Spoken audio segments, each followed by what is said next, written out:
Hello दोस्तों, स्वागत है आप सभी का हिंदी की क्लास में। तो हमने पिछली क्लासों में दोस्तों पाठ 8 का अध्ययन किया है। तो आज हम पाठ 9 का अध्ययन करेंगे। तो हमने हिंदी के क्षितिज गद्य खंड का पाठ 8 पढ़ा था पिछली क्लास में। आज हम हिंदी का क्षितिज गद्य खंड का पाठ 9 का अध्ययन करेंगे। दोस्तों, पाठ 9 में पाठ का नाम है लखनवी अंदाज और इसके लेखक हैं यशपाल और इनकी विधा है व्यंग। दोस्तों, आज हम अपने हिंदी गद्य खंड के पाठ 9 के कुछ सारांश लिखेंगे, उसकी रूपरेखा बना लेते हैं। तो दोस्तों, उसके बाद हम लोग क्वेश्चन के आंसर लिखेंगे।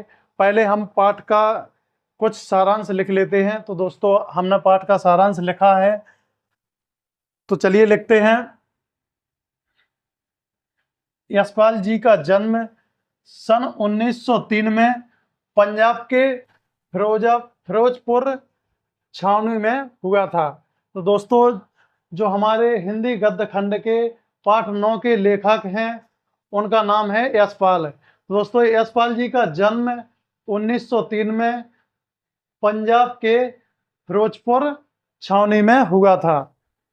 दोस्तों, यशपाल जी की मृत्यु सन 1976 में हुई थी। यशपाल जी की प्रमुख रचनाएं हैं, जिनमें से कुछ रचनाएं यहाँ पर हमने लिखी हैं। तो उनकी प्रमुख रचनाओं में एक रचना फूलों का कुर्ता है और उनकी एक प्रमुख रचना झूठा सच और दूसरी एक और रचना दादा कामरेड और एक प्रमुख रचना उनकी तेरी मेरी उसकी बात आदि रचनाएं उनकी प्रमुख हैं।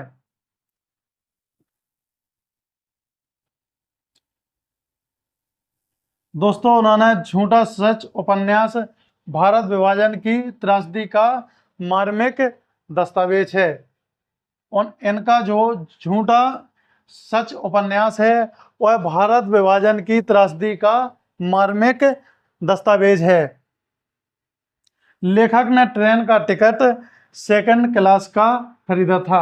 दोस्तों, जैसा कि हमने पाठ में अध्ययन किया कि लेखक जब ट्रेन से लखनऊ जाते तो उन्होंने सेकंड क्लास का टिकट खरीदा था। लखनऊ स्टेशन पर खीरा बेचने वाले खीरे के साथ जीरा मिला नमक और पिसी हुई लाल मिर्च की पुड़िया देते थे। दोस्तों, लखनऊ रेलवे स्टेशन पर जो खीरा बेचने वाले थे वो खीरे के साथ लाल मिर्च की एक पुड़िया और जीरा मिला हुआ नमक साथ में खीरे के साथ देते थे। और लखनऊ का प्रसिद्ध खीरा बालम खीरा है। तो दोस्तों, ये हमने पाठ का कुछ सारांश लिखा है यहाँ पर। इसके बाद हम अब इस पाठ के क्वेश्चन आंसर करेंगे। तो दोस्तों, हम क्वेश्चन को लिख लेते हैं। आप चाहें तो इस सारांश को आप अपनी नोटबुक में नोट कर सकते हो दोस्तों, और आप पाठ को पढ़ना ना भूलें।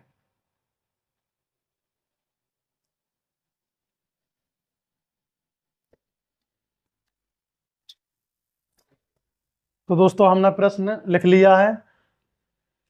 दोस्तों, हमारा इस पाठ का पहला प्रश्न है, लेखक को नवाब साहब के किन हाव भावों से महसूस हुआ कि वे उनसे बातचीत करने के लिए तनिक भी उत्सुक नहीं हैं। तो दोस्तों, हमसे प्रश्न पूछा गया है कि लेखक को नवाब साहब के किन हाव भावों से ऐसा महसूस हुआ कि वो हमसे बातचीत करने के लिए उत्सुक नहीं है। तो हमको इसी का आंसर देना है। तो दोस्तों, हमने आंसर में लिखा है, आप लोग इसे साथ में नोट भी कर सकते, पहले आप लोग अच्छे से समझ लें इसको। दोस्तों, जैसे ही लेखक ट्रेन के डिब्बे के अंदर आते हैं तो सामने नवाबी नस्ल के एक सफेद पोश सज्जन दिखाई देते हैं।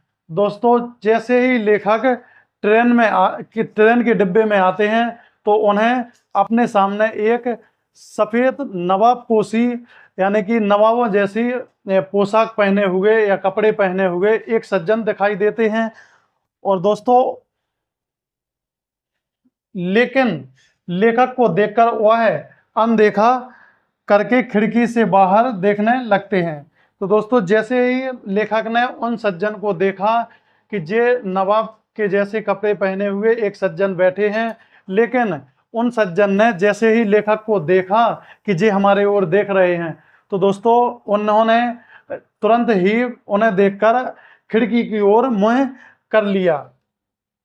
तो अनदेखा करके खिड़की के बाहर देखने लगे और संगति के लिए भी उत्साह नहीं दिखाते हैं। तो दोस्तों उन्होंने ये भी नहीं सोचा कि इनकी संगति करें या फिर इनके साथ चलें।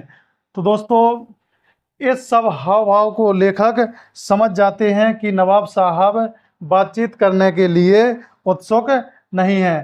तो दोस्तों ये सब हाव भाव देखकर वो समझ गए लेखक कि नवाब साहब हमसे बातचीत करने के लिए उत्सुक नहीं दिखाई दे रहे हैं, इसीलिए तो दोस्तों उन्होंने उनकी ओर से मुंह खिड़की की ओर कर लिया था।